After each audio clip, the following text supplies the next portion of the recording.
Pemirsa, pengentasan kemiskinan dan pemerataan ekonomi menjadi misi dari ketiga pasangan calon presiden dan wakil presiden 2024. Namun pada kenyataannya, meski angka kemiskinan turun, namun ketimpangan justru naik, yang menandakan tidak meratanya pertumbuhan ekonomi di Indonesia.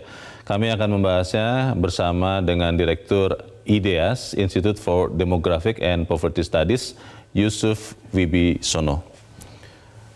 Mas Yusuf, selamat pagi. Pagi Mas Leonard.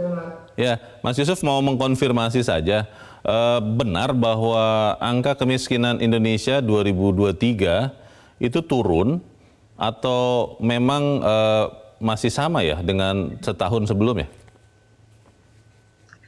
Ya, di 2023 sudah turun Mas.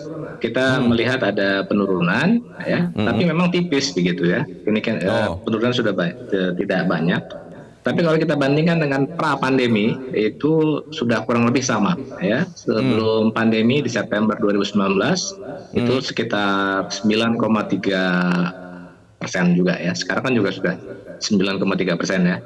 Jadi kurang lebih ini sudah balik lah gitu ya ke tingkat pra-pandemi. Jadi kemiskinan kita sekarang sudah kurang lebih sama lah ya sebelum pandemi. Itu kemiskinan yang mana ya? Yang ekstrim atau yang mana, Mas Yusuf?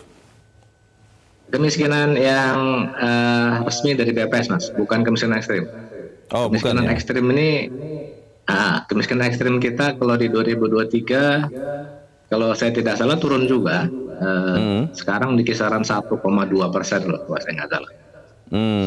Itu sebetulnya memang artinya, apakah artinya ketika angka kemiskinan turun itu artinya penduduk Indonesia semakin sejahtera, kekayaannya meningkat sehingga dia tidak lagi dikategorikan miskin, atau ada arti yang lain, Mas Yusuf?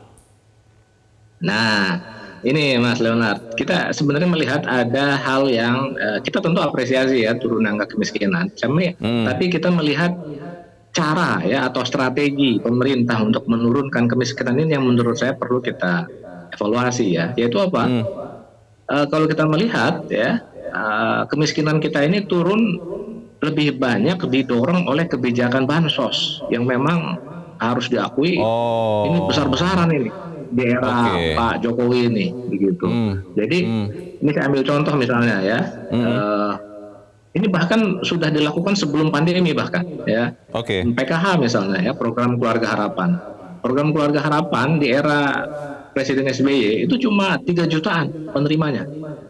Tapi di era Pak Jokowi itu di 2018, 2019 itu sudah 10 juta keluarga penerima PKH. Jadi hampir 3 kali lipat lebih gitu meningkatnya. Baik. Pertanyaan berikutnya. BPNT ya, beras rakyat miskin, Mas itu Yusuf, juga sama. Itu juga pertanyaan berikutnya meningkat. adalah kita melihat juga ada angka Gini rasio yang naik ya. Di Maret 2023 itu 0,409. Dibandingkan Maret 2022 itu 0,403, dibandingkan September 2022 juga naik, itu 0,402. Artinya apakah benar bahwa makin timpang?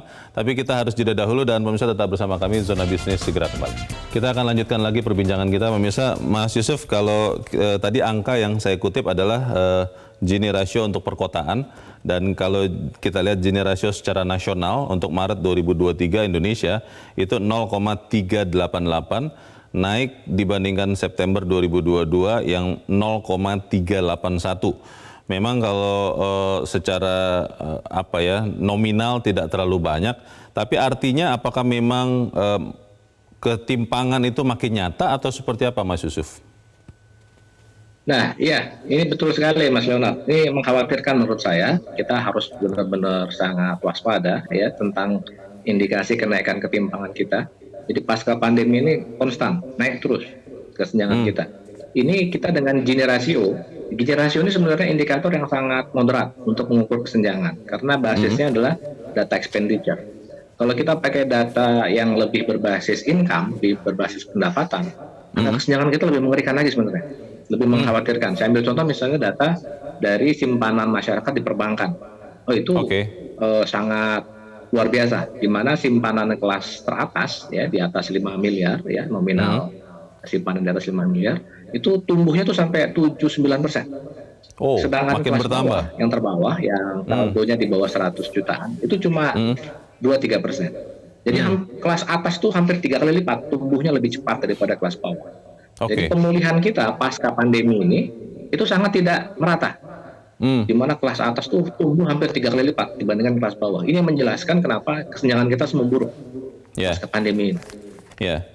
Pertanyaannya, Mas Yusuf, kalau memang ini adalah semacam apa ya, rekayasa statistik begitu, bagaimana kita bisa meyakini benar-benar bahwa memang pembangunan ini benar-benar berguna mengangkat kesejahteraan semua kelas, bukan hanya kelas bawah yang selama ini dikasih bantalan terus, tapi juga kelas menengah yang konon katanya sekarang sudah mulai makan tabungan, dan yang kelas atas juga tidak terlalu jomplang ketimpangannya, Mas.